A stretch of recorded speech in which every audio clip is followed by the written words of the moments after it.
بالله من الشيطان الرجيم. بسم الله الرحمن الرحيم. رياض الصالحين.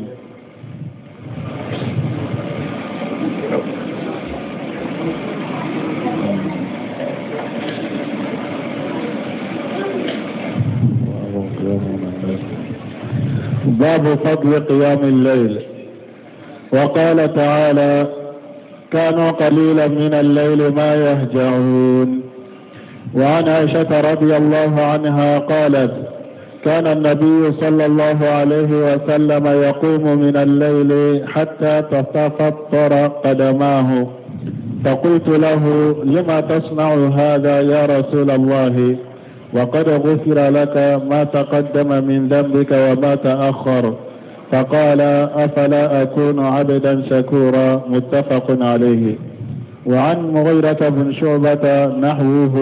متفق عليه. وعن علي رضي الله عنه أن النبي صلى الله عليه وسلم تركه وفاطمة ليلا فقال: ألا تصليان؟ متفق عليه. تركه أتاه ليلا.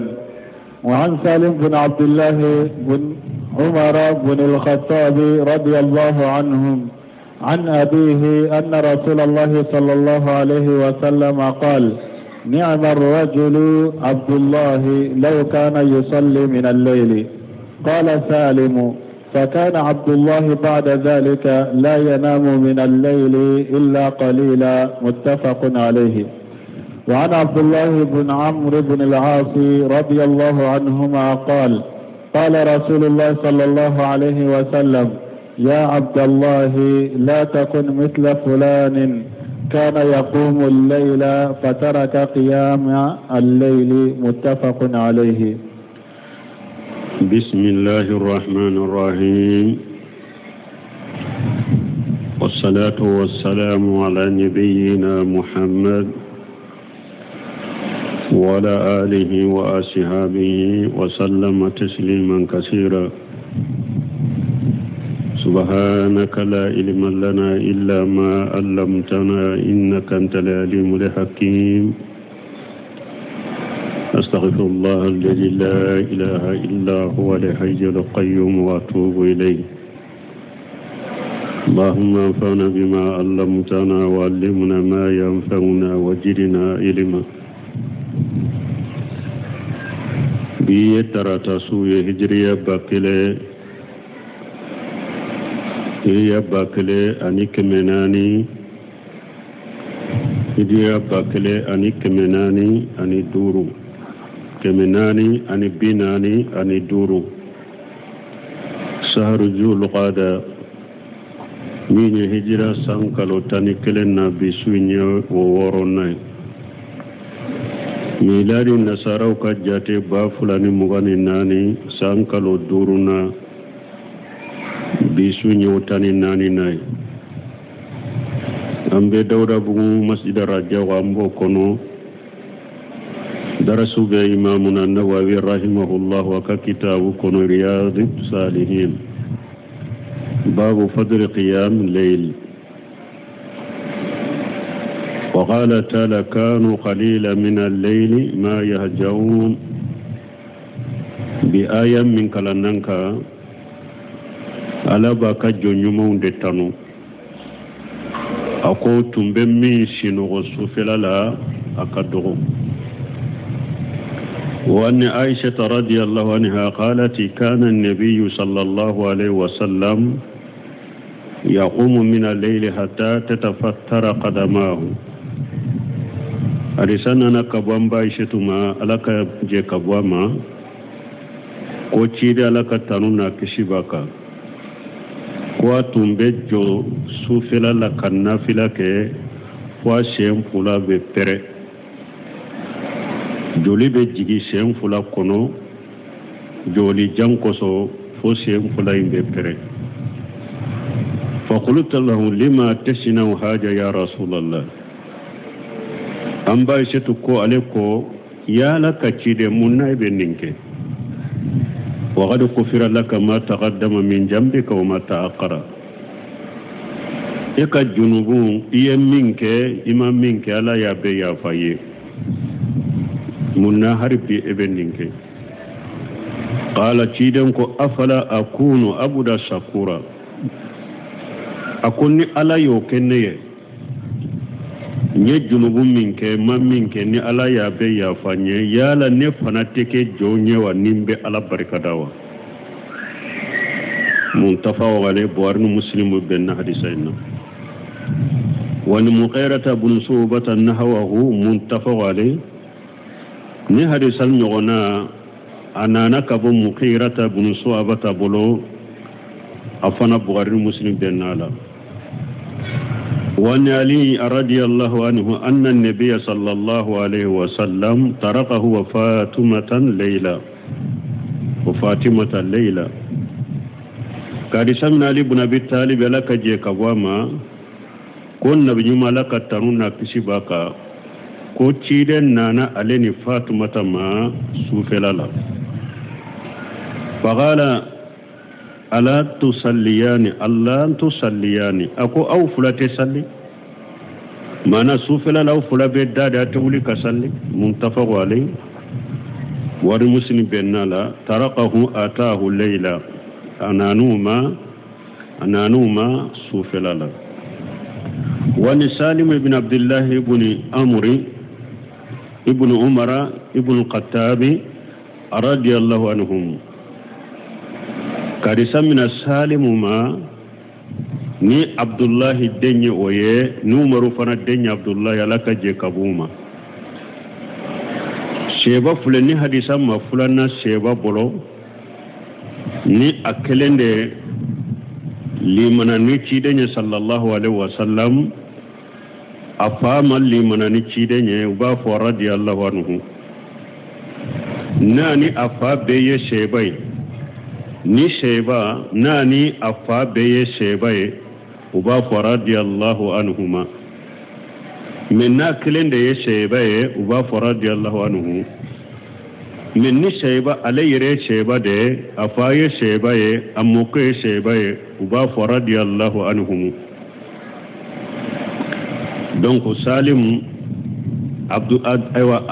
ale afa amuke ube sheba alaka je kabuma ani abihi salim ko alayhi hadi'a اذكر سالم يتتابع salim wani salim ibn abdullah abdullah dende salimu alayhi sisa afa abdullah o fana fa umaru usababbe sebawde odato ko radiyallahu anhum ani abihi ka salimu koko alayya mina afala anna rasulullah sallallahu alaihi wasallam qala ni'ma ar-rajulu abdullah law kana yusalli min al-layl a ko ciden ko awa ce kera mugo ye ce nyumaye abdullah ye ce nyumaye na tumbe josu felala mana be komi ni ba fo abdullah ye mugo nyumaye sa ce nyumando na ya soro ibe sufe nafilake qala salim ko fakana abdullah bada zalika la yanamu min al-layl illa qalila ako de pinnin kera abdullah ibn marutun kera ate foy sunugo sufela la ni wakati fitinite abdullah ye mugo nyumaye abdullah ye ce nyumaye na tumbe jo sufela la kanafilake cirenye ni fo abdullah ye salimu ko depinnin forale fa abdullah ye ko atunte sinugo sufela la ni wakati nite muntafaqo alayhi wa abdullah ibn amr ibn asha radiyallahu anhuma kadisa min abdullah ibn amr ibn asala kaje kabu fulabema ale fanana fa be seba qala rasulullah sallallahu alaihi wasallam ya abdullah ciden ko abdullah ibn amr ibn ashma ako abdullah la takun misla fulan kanake komi karasanyo kana yaqumu al-layla fataraka qiyam al-layl atumbe nafila ke sufela la tumbe jo sufela la yesufe nafila yesufe joli toy bon ni hadisa fula ya yambe faida doye ciden ka kuma fotawu ni aya do mo min ka togo foli dina la na be kuma do fo mo do ka togo foli dina la maslaha bala aba togo fo na ya so ado mo min fana togo toli adogoli a togo kana fo abe ko min ba ko ka fo a togo kana fo maslaha ba ale de la tigi ka sutura ba o de la aba togo foli toy ciden nyum fula beke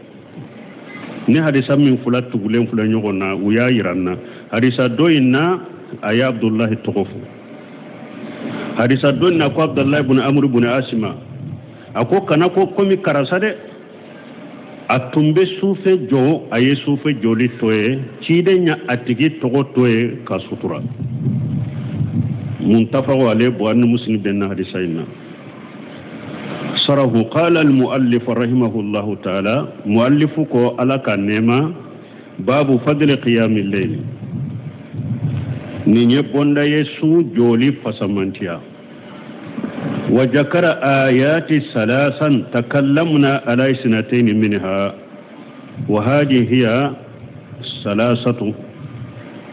وهذه هي الثالثة نسمين كوكو إمامنا النووي ko aye aya sabafo bonda inna ko ale kumana fulaka aya sabaina wa hadhihi hiya salasatu ninye aya sabaye wa hiya qawluhu ta'ala wa hadhihi hiya thalithatu neta yake hiya salasatu neta yake kuni odi atunko abesika hiya salisatu ولا من نص في أكو ثلاثة هي وهذه هي ثالثة نندي سبناي وهي قول تعالى كانوا قليلا من الليل ما يهجعون كو أتمب من سنغو سوفلا لا أكدغو وبالأسهار هم يستغفرون سول لبا فنا أبي على يفضلي هذه من أوصاف المتقين ni mankutu munun fulani ayaw kono ni alanya siranya bagaw kam mankutu de alladhina a'adda Allahu lahumul jannati wal uyuna alanya siranya bagami alanya sira bagamu ni alay arjanna sawf bila unye ani jinyu wa min awsafihim abu alanya siranya bagaw kam mankutu la annahum kanu la yahjauna min al-layli illa qalila kutun to fensi no sufela kono ni wakati fitinite mana sufela la be min ke sino la kadogo wazalika annahum yastaqilluna bil qiyam wa tahajjud wa qira'ati al quran wa ghayri dhalika parce que ubu yere sugula ni su joli de ani sunna fila ani qur'ana kala ani ulu na nyono ani ulu tanaw qala allah ta'ala alakum musammin korota lanu inna rabbaka ya'lamu annaka taqumu adina min sulushay al-layli wa nisfahu wa sulusahu wa ta'ifatu min alladhina maka qur'ana alako inna rabbaka ko mahmuritiki ala ya'lamu ala bado annaka taqumu ko ebejo adina min sulushay al-layli obe fenjo sufela la min kasuru sut la fulana la aw nisfahu ube be fenjo sufela la min kasuru sut lanchela aw wasulusahu onesfahu wasulusahu ala yado ko ebe fenjo sufela la min kasuru sut la fulana na ana asabana ana taklanche ana sabana wa taifatu min alladhina maka jama weru fana be ube fara ikanina ke ni sufena filala wa kanu yaqumuna min al-layl ثم إذا فرغوا من القيام أروا أنه مقشرون ni Allah yasne bago tunkera ube josu felala ni sunna fila banna uluga uyereba jate mina kuye masurunya dike umakoke kadafa fajalu yastaghfiruna Allah azza wa jalla utunkera ube Allah ya fadeli masurunya lu munu nyusoro وداتا كو بالاسهار هم يستغفرون اكو سول لبا وبي الله يفضلي وقال الله تعالى في سورة آل عمران ألاكو مسمى قرطة لنا سورة آل عمران كنو والمستغفرين بالأسهار أي في آخر الليل أقواني ألا يفضل بغو سول لبنا الأسهار يدي سول لبا ثم ذكر الأحاديث في ذلك وكف إمامنا النووي نمبونداينيا أي حديث ودفو ومنها حديث عائشة رضي الله عنها عائشة كحديث بولا لك جكبواما أن النبي صلى الله عليه وسلم كان يقوم من الليل ويطيل القيام حتى تتفتر قدماه وكيرن تنبجو سوفلالا أبجو لجنيا فوشين فلاين ببري لأن الدم ينزل فيها بس كجولي بجي شيونا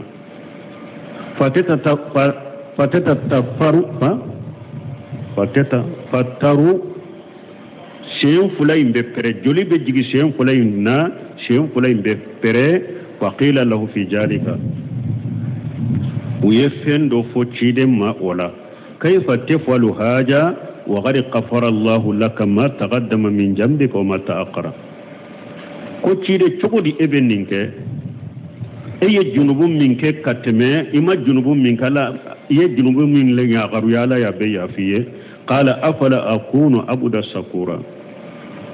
أقول يا لنتك جوني نبين تجعل بركة دابا فجعل النبي صلى الله عليه وسلم هذه الأعمال من شكر نعمة الله سبحانه وتعالى شيدين نمبارا وكي على بركة دادي kala barikada akan nema ka masami seleno portale no chirenya nimbara ke oyere ayake ode fadalla dhalika anna sukra huwa alqiyam bi tatil munhim ninye dalula irana ko al barikada ye minye nema ke iye ika joni akabatoy barikada yode minye nema ke ye joni akabatoy وليس الإنسان إذا قال أشكر الله هذا الشكر باللسان بركة تكون نهم غوكو ني على بركة كافون هنن كني على بركة ني بركة مني وين نين كبركة دي ولكن لا يكفي وتبوا سكة لا بد من الشكر بالجوارح والقيام بذات الله عز وجل أتنيا فويك على بركة ni ka sufe ufana de ka joni ala batowe masamin ka bakoro taleno donc ode ya to ko ala barkada yoro sabade do ne bisuku sufe nenta ye kana foni wasoye ikana foni yere yiraye alhamdulillah ala yin kenne ko yen nenta bisukun ta yede ikan nema do nema tigiye neman min bika e kana jatemina ko e ka kishe yaro ube ka fanga do ube ka tego yaro a jatemina Allah de kan nema bika dusukun kan nindo kan nema do nema tigiye sufin barka daye munye ka joni ala ka batoy ika joni ala ka batoy donc barka da timele nyede ni sabade ka nyogon surala وفي هذا الدليل على تحمل النبي صلى الله عليه وسلم لعبادته ومحبته لها نيدل ليرنا كوتشيدين تنبه أو على بطو جمو أتنبه أولوتا أبي على بطو كنوفنا لأنه لا يمكن لأحد فسكا تسكا مغسي تسكا كي أن يفعل ذلك إلا لمحبة سديدة مغسي تسكا نونون كي فني مغميني ala bato kanu de kanu min ka gele ko sobe mogo site se kan ni sugu ke foni mogo min ala bato de kanu gelena wali haja qala ninde koso ciden ko juilate qurratu ayn fi salati ako ala ya le kanya suma ke sallide la ale nyabe suma ni sallide ona na hadisa dola ciden ko ka jiyaina ala min kanu do nel aka jiyaina muso ani kasajala ala yenne kan yesuma ke sallide la ciden ye tumbe sumani sallide fa salatu salli fule ahabbu li amali la rasuli sallallahu alaihi wasallam barawula baram min kadi cidenye salli baram min kadi cidenye barawula katimi baraw tobe ka way salli baraw kanune baraw munun na bara nyuma la bara munun kanune ndo kata sire ma salli ya ulude min balma foy maggele silamaw ka sisa munun bu dambi kata silamiya ma foy magiriya ka bi kwa gele ya o kan ni sallite wadi ato ciden tumba fo bilali yede ya bilali arihina bisalati aba fo bilali allah fiya ni salli kono na fili be sebawla dusukasu be sebawla hammi be sebawla nu do na salli kono doro la fiyara arihina bisala kana rasulullah sallallahu alaihi wasallam jahajabahu amru sallallahu ni kodo ye ciden kono na fili doro abe salli de ni kodo tuna ka kono na fili doro abe salli baraw ka kanu ewa kanulende ye ciden ma salli baraw ka kanulende kata ciden ma wa qad qama ma'ahum min al-layl min ashabihi abdullah ibn mas'ud radiyallahu anhu ciden ka sebawla abdullah ibn mas'ud dallaka salli ka joka fara ciden ka sufela la nafila qama ma hujata laylati su dola abdullah ibn mas'ud jora ka faraci denka fatala annabi sallallahu alaihi wasallam alqiyama ciden ye joli janya qala abdullah ibn mas'ud ko atahamamutu bi amri suyi ko fo ale haminan ko jugu keliye telimanki salli janyana ale be ciden no fe salila ko fo ale haminani ko jugu keliye qalu bima hamamuta ya aba abdurrahman ko abdurrahman fa adem folo ye abdurrahman ye arabu tumbe ninke ko abdurrahman fa e haminani bara jugu juman keliye qala hamamutum an ajlisan wa adahu akunni haminana in ka cide in ka sigi ka ciden jolen to sallila ale bolo ni ko jugo ke wa huwa sabun asqaru sinna min rasulullah sallallahu min rasulin alayhi salatu wassalam abdullah ibn mas'ud e fonan kede ale shuka dogo kateme ciden ka shuka alaka tanna kisibaka wa ma jalika ajaja an yakuna kan nabi sallallahu alaihi wasallam ona tabe ale desera ka ke komi cide o yeko jugo ale bolo abdullah ibn mas'ud demiselama e ciden ka koro aka sin kacaye fonan kede joli janya koso ni yere hamina ka sigi ko segena ka sigi ka ciden jolento o te ko jugo ale boro o ye ko jugo ale do bombali ma ye ciden ka arakantani kelen min fo aya salli to la jede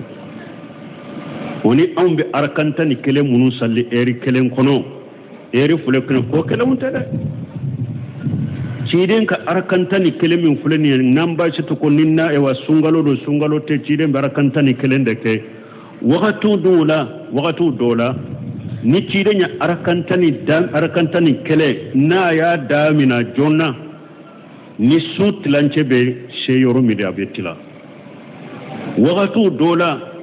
na betila fo sutla sabanna waqatu dola ni arakantani kele be ba fo kata fajiri tellement que ciden tum barakantani kele janya ni arakantani kele adalila ibn baji ko ciden dalla arakan kele ayat suratul baqara kalala ka ali murana kala kan nisai kala arakan kele ngono ni warakantani kele beta bayro misa balimo su kono nana arakan kele baqara kala na kono ali murana kala na kono nisai kala na kono ni koy ka suken ni nakata ni sube bayurmi ni arakantani kelete suyin beta abdullah ibn mas'ud nafilara jora ciden no fe fo ale kamalen ale fonanke de asika dogo cidene fo hamina adesera fo hamina na aleka sigi kaciden to sallila walakin law qala qailu ne bunu semin ko rahimahullah ni fo baga do ko amma hal al-afdalu fi salati al-layl an utila al-qiyama aw utila as-sujuda wa ruku'a akoni mo do ya nyininka ya la sufin nafila la su jolila juman kanyi nka joli de janyawa ubi nka sujudu ni uruku de janya juman kanyi nunu fulala kulina akwamba fo tigiye unzuru ma huwa aslahu liqalbika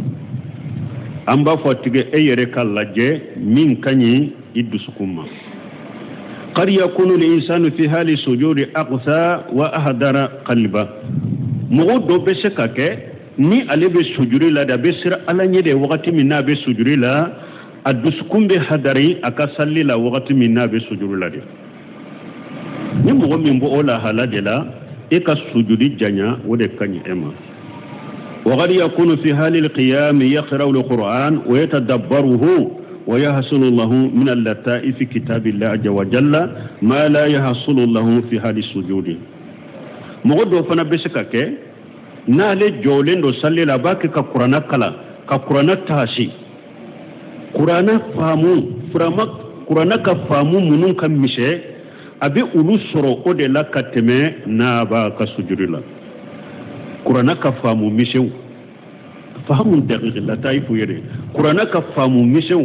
abu ulu soro a jole na be qur'ana kala ka tadabburu abe qur'ana ka famu munun kaddu abe ulu soro أجولي كتمي أسجد توكا ولكن الأفضل أن يجعل صلاته متناسبة من كوني كاني هذا مدين كي كسلك وكاكين يكون دافع كتا نانكوي كي كسجد ني سجد جانيالي دي كاني ماو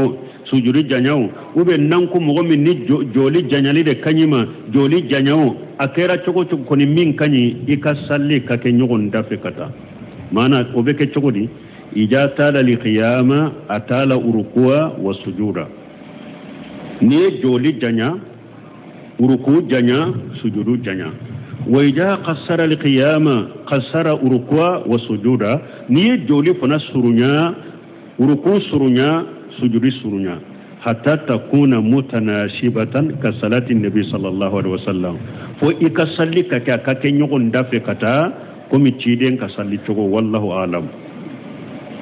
ciden ka salli tunkera anasi kon kana qiyamuhu wa ruku'uhu wa sujuduhu qariba min sawai ako ciden ka joli aka kumbele mina aka sujudu ku ubetum be nyugon dafe katade mana na ye joli janya na ya kumbele mina be kumbele janya ka surunya joli janya lima mi ate joli janya limbo na ba surunya ma bon na awulila kumbele mina fana la abe o joli fana ke kumbele mina fana ni sujuru nyogon che joli fana janya ka surunya kumbele mina janya lima ma te kumbele mina janya limbo na tara sujuru fana la abe sujuru fana janya ka surunya aye joli minke uruku ko fe ne ate uruku ko fe joli bo abe sujuru fana janya ka surunya o ma qariba min sawai ciden ka salli chogo tunyeninde donc ko min ko ni kanyi ika salli chogo ka keninde ni joli janya kumbele mina janya sujudu janya ni doli surunya de kumbele mina surunya ika sujudi surunya wode ye ciden ka salli chogo sallallahu alaihi wasallam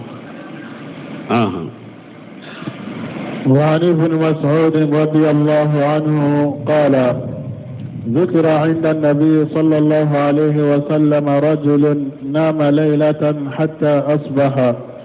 قال ذاك رجل بال الشيطان في أذنيه أو قال في أذنه متفق عليه.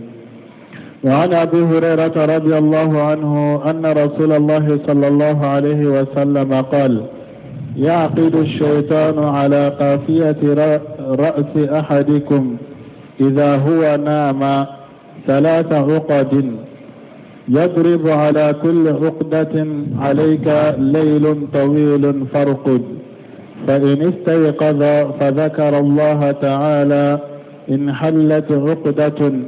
فإن توضأ إن حلت عقدة فإن صلى إن حلت عقده كلها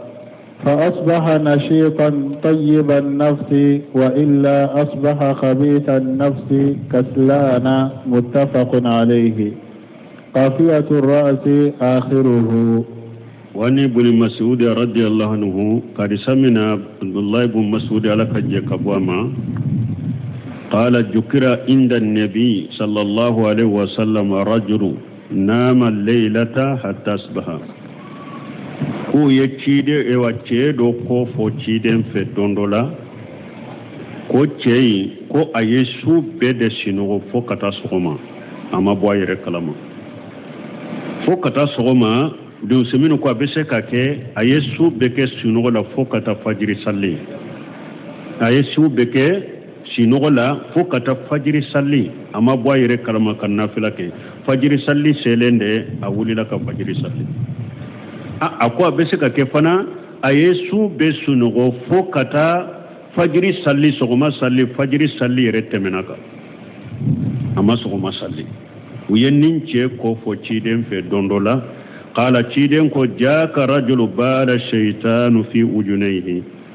tumamu yennin ce ko fo ciden ka yorola ciden fe akonni nyece de shaytane de sugune ka tilo fulala aw qala fi ujunihi ube ciden ko ni nyece de setane de sugune ke atilola muntafaqu alayhi wa nabi hurairah radiyallahu anhu karisa min abu hurairah malaka je kabama anna rasulullah sallallahu alaihi wasallam qala ko alaka cida alaka taruna kise baka ko yaqidu shaytan ala qafiyati rashi ahadukum ko shaytane be ta foshire adola kelen kun labanna ija huwa nama tumamin ni singhara salasa uqadin ta fosaba na dola kelen singhara shaytane be ta fosaba siri ikun kolo laban yorola yadribu ala kulli uqdati ta fukru ni abu usiri aba gosha kono aba alayka al-laylu abi goshinaye alayka al-laylu tawilu farqu aba fo suka jade idaka sinu kana wuli folo tafukuru abi goshi aba e goshinaye ko suka ja isinu kana wuli folo de fayini astaykhadha minni ikununa fadhakara Allah natigi kununa fadhakara Allah ta'ala ani halatin uqdatu na tigi kunna kabo sinugola na yi ala kosuma ta fo do be foni kuru do be foni fayin tawadda ani halatin uqdatu na tigi ye sallijita kuru do fana be foni fayin salla ani halatin uqduhu kulluha ni asallira ta fo shirin be abebe foni fa asbaha nasitan tayyiba nafsi atube duguseje a farikoro foninendo annin kadaye wa illa na amoke na tigi wulila ama ala kusuma ama sallijita ama salli asbaha qabisa nafsi abe duguseje annin mandaye kasilana a fari fagale Allah fule fari fagale de be wuli muntafaqo ale buhari muslim benna hadisaini qafiyatu rashi aghiruhu kunkolo laba asarahu hajani alhadisani fima yata'allaqu bi qiyam al-layl ni hadisa fula de be kuma fende la min jilolembe su jolila al hadith al-awwal annahu dhukira inda an-nabi sallallahu alaihi wasallam rajulun nama hatta asbaha ko yace do ko fo ciden fe ko ceyin sinogora fo kata duguje wa qawluhu hatta asbaha na ko fo kata sogoma yani hatta tala subuhu fo awa sogoma fajiri kene cira wala mu yatahajjadi amma sufin nafilake wa yuhtamalu abesaka hadisai abesaka kem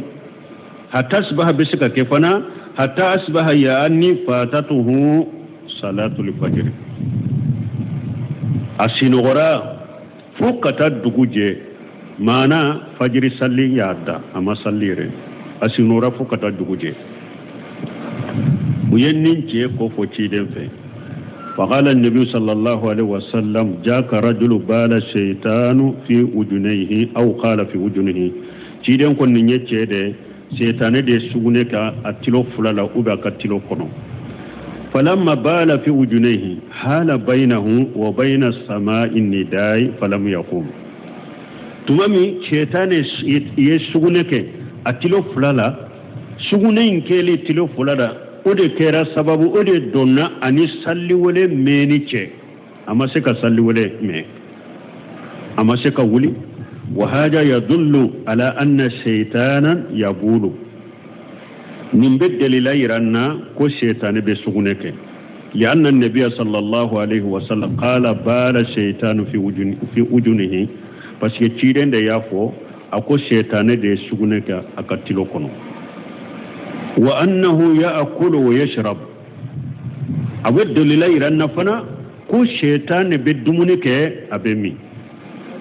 وقد ثبت هذا أيضا أن النبي صلى الله عليه وسلم أنه قال لا يأكلن أحد منكم بشماله ولا يشربن فإن الشيطان يأكل بشماله ويشرب بشماله asabatira arisa sahalen kono tuguni ciden kono alaka nabe ko alaka tamna kisibaka akadola kele kana dumuni keni inu mamboloy ikana mini keni inu mamboloy shaytan fule abe dumuni kana anu mambolo de shaytan be mini anu mambolo de nya iranna shaytan be dumuni ke abe mi كما ثبت أيضا أن النبي صلى الله عليه وسلم أن الشيطان يتقيأ أني كم أثبتira تيدم بلو تغني كو شيطان بيفونو كو بيفونو وفنا ثبتira فإن رجل أكل الطعام ولم يسمي فشاركه شيطان فيه هذا دونانا كيدو عليه دمونيك ما كدمني دامناتو أما بسم الله فو شيطان فرلك دمني دون الله لأنك إذا بدأت في الطعام ولم تسمي الله شاركك شيطان بس كأفلني أي دمني دامنا إما بسم الله فو شيطان بفرائك ودمني الله فلما سمى رجل قال النبي صلى الله عليه وسلم تقيا شيطان ما أكله نينكي من يدمني دامنا ما بسم الله فو شيطان فرلاك كدمني لا متما ما حكلي جينا بسم الله فوليلا اكو بسم الله درو تيدن كو اوا كو نينكي تما ما بسم الله فو شيطان يفيمو في ندو انوفي سنك بسم الله فو شيطان يا بيفونو ايا بيفونو تقيا يعني اخرجه من جوفه ما انا شيطان يا بيبو اكونو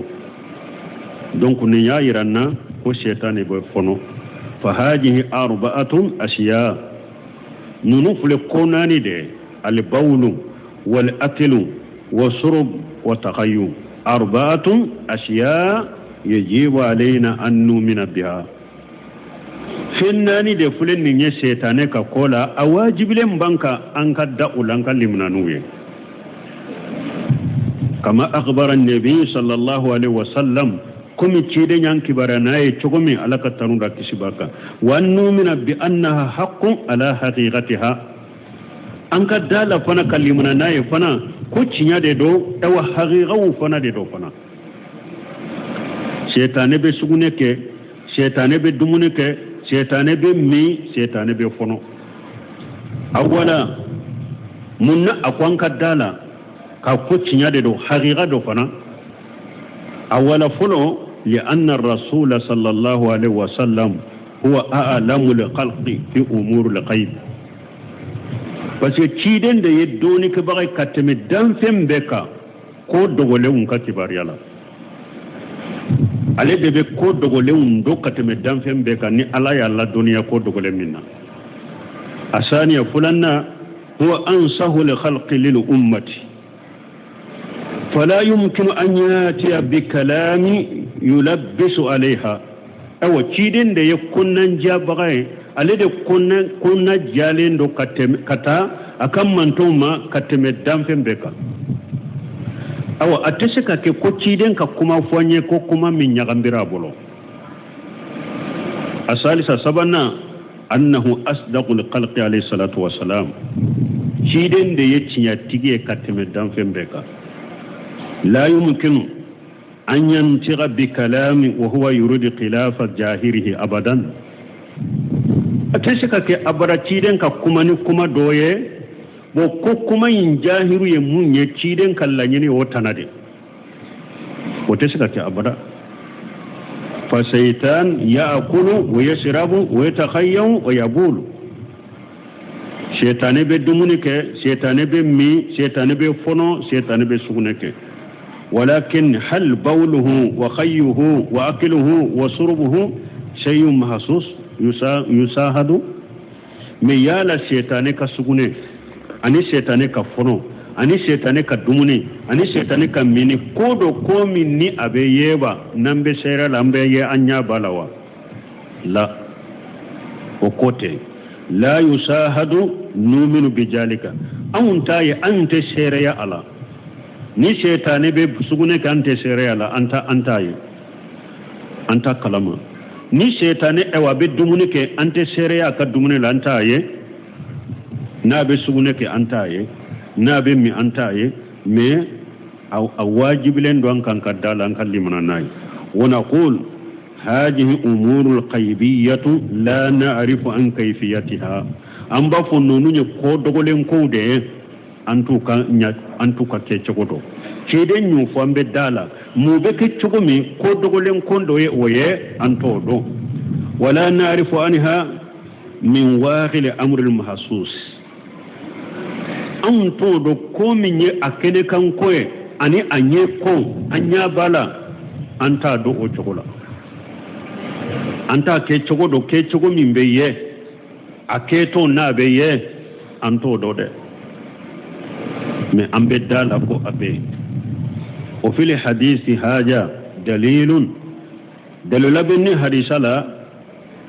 ala annahu yanbaghi lil insani an yahrisa ala qiyamil layl ko hada madenki rejjida ka korto kata su jolema hatta la yakuna li shaytani alayhi sabilu furu shaytane kana sira soro katima amma hadisu abi hurairah radhiyallahu anhu me abu hurairah ka hadisa laka je kabwama anna an-nabiy sallallahu alaihi wasallam akhbara bi anna ash-shaytana yaqidu ala qafiyati ahadina abu hurairah ka hadisa minnana niki den ko shaytane be shirilike andola kelen kun labanna ijanna man nishin wara salasan uqadi tafsaba yaqiduha wa yuhakkimuha shaytane ba shirikanye yaqulu alayka laylun tawilun awa aba fuima awa ko suka jare yuridu an yusabbitahu anil khair lanyene munye furu kila sabate kabo hera in kelima lakini ja khama li insan wa jakara Allah an halatu uqdatu mi hada maden ni wulila ye ala kusuma tafodo be foni fa ija tawadda an halatil uqdatu ni sallijita tafodo be foni tafe fulana be foni saniya fa ija salla in halatil uqdatu salisatu min ni sallirat tafo sabanai obana obe foni fa asbaha tayyiban nafsi nasita dugube je ela ennin kadiye ifari fonine walhamdulillah haja dawa'u sahalu uzkurullah bunu samiru kala ma kotanu be alay akon ni nye furan no maye ala kusuma qul la ilaha illa allah